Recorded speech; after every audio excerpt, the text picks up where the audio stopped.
মুরসালিন ওয়া আলা আলিহি ওয়া আসহাবিহি আজমাইন।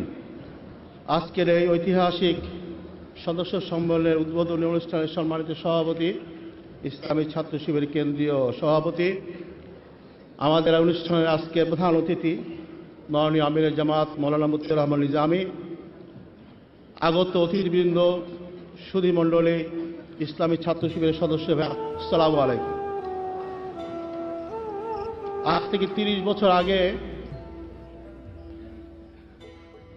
ইসলামী ছাত্র শিবির যাত্রা শুরু করে ইসলামী আন্দোলনের সোনালী ইতিহাস রচনা করেছে। Islam will emerge with the same tremendous speed as it emerged 1400 years before. এটি ইতিহাসের দাবি, আল্লাহ রসুলের ভবিষ্যৎবাণী,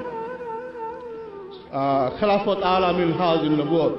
আমরা দোয়া করছি ইসলামী ছাত্র শিবির আগামী ইসলামী বিজয় সভ্যতার সামনের কাতারে সৈনিকের ভূমিকা পালন করবে ইনশাআল্লাহ। প্রিয় ভাইয়েরা, সময় কম, আমরা অতিথিদের বক্তব্য শুনব। ধর্মহীন পাশ্চাত্য সভ্যতার আর দুনিয়াকে নেতৃত্ব দেওয়ার কোন নৈতিক অধিকার নেই। বিগত 100 বছর তার মানুষকে নির্যাতন করেছে, দুটি বিশ্বযুদ্ধ উপহার দিয়েছে, ভিয়েতনামে বিনা কারণে 50 লক্ষ মানুষ হত্যা করেছে, বসনিয়াতে মানুষ হত্যা করেছে, পাশ্চাত্য সভ্যতার সংসারকে ভেঙে দিয়েছে, জারজ সন্তানের সংখ্যা বাড়িয়ে দিয়েছে এবং এইডসের মতো মহামারী উপহার দিয়েছে। এই সভ্যতার বিদায়, এই সভ্যতার দুনিয়ার মানচিত্র থেকে বিদায় একটি সময়ের ব্যাপার মাত্র। আমি শিবিরের ভাইদেরকে স্মরণ করে দিতে চাই, স্লোগান দিয়ে, তাবিজ দিয়ে, দোয়াজ দিয়ে, দোয়া করে এবং তাবিজ দিয়ে সভ্যতার পরাজয় হয় না। একটি উদীয়মান সভ্যতাকে, এই পরাজিত সভ্যতার প্রতিটি ক্ষেত্রে, প্রতিটি অঙ্গনে পরাজিত করতে হবে। যেমনটি আল্লাহ রসুল করেছিলেন তায়েফে, যেমন করেছিলেন বদর এবং উহুদে। আমি তোমাদেরকে এই সভ্যতাকে সমস্ত দিক থেকে গ্রহণ করবার জন্য, নতুন সভ্যতার বিজয়ী সৈনিক হওয়ার জন্য প্রস্তুতি নেওয়ার আহ্বান জানাচ্ছি। প্রিয় ভাইয়েরা, আজকের পাশ্চাত্য সভ্যতার চিন্তাবিদরা বলছেন, present civilisation is the last page of human history. তারা বলছেন মানব সভ্যতার সবচেয়ে চূড়ান্ত অবস্থানে তারা অবস্থান করছে। আমাদেরকে প্রমাণ করতে হবে আরেকটি সোনালী পাতার জন্য মানবতা অপেক্ষা করছে, সেটি হচ্ছে ইসলামী সভ্যতা। আল্লাহ রসুলের সে হাদিস, আবার যখন খেলাফত আলা মিনহাজুন নবুয়ত কায়েম হবে, আসমানবাসী, জমিনবাসী সবাই খুশি হবে, আনন্দিত হবে। আসমান তার রহমতের দরজা খুলে দেবে, জমিন তার বরকত উজাড় করে ঢেলে দেবে।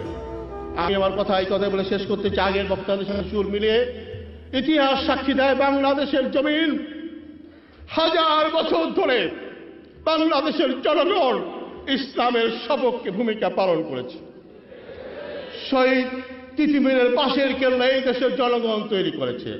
আমি তোমাদেরকে আহ্বান জানাতে চাই, ইউনিভার্সিটি এবং বিশ্ববিদ্যালয়ের 90% ছাত্রকে ইসলামের পতাকা তলে নিয়ে আসতে হবে এবং সেটা সম্ভব আল্লাহ রসুলের সেই চেতনা দিয়ে, যেটা তিনি তায়েফে দোয়া করেছিলেন, ভালোবাসা দিয়ে। আল্লাহ পাক তোমাদেরকে আল্লাহকে একমাত্র প্রভু হিসাবে গ্রহণ করার তৌফিক দিন, আল্লাহ রসুলকে একমাত্র আদর্শ হিসাবে গ্রহণ করার তৌফিক দিন এবং কোরআনকে আলোকবর্তিকা হিসাবে গ্রহণ করার তৌফিক দিন এবং জান্নাতকে স্বপ্ন দেখে পথ চলার তৌফিক দিন। ইনশাআল্লাহ আল্লাহর ওয়াদা রয়েছে, উলাইকা হিজবুল্লাহ, আলা ইন্না হিজবুল্লাহি হুমুল মুফলিহুন। এরা হচ্ছে আল্লাহর দল, নিশ্চয় আল্লাহর দল কল্যাণ প্রাপ্ত হবে। আমরা তোমাদেরকে আল্লাহর দলে শামিল হওয়ার আহ্বান জানাচ্ছি। ইন্না জুনদান আল্লাহুল গালিবুন। আল্লাহ ওয়াদা করেছেন আমার সেরা দল বিজয় হবে। আল্লাহ পাক তোমাদেরকে চেতনায়, চিন্তায়, চরিত্রে আল্লাহর সৈনিকের ভূমিকা অর্জন করার তৌফিক দান করুন। ইনশাআল্লাহ বাংলাদেশে কলেমার শিশুদল পতাকা তোলে মানবতার আশ্রয় গ্রহণ করা একটি সময়ের ব্যাপার। আল্লাহ পাক ইসলামী ছাত্র শিবিরকে সে আগত শান্তির সভ্যতার সূর্যবাদকে ভূমিকা পালন করার তৌফিক দান করুন।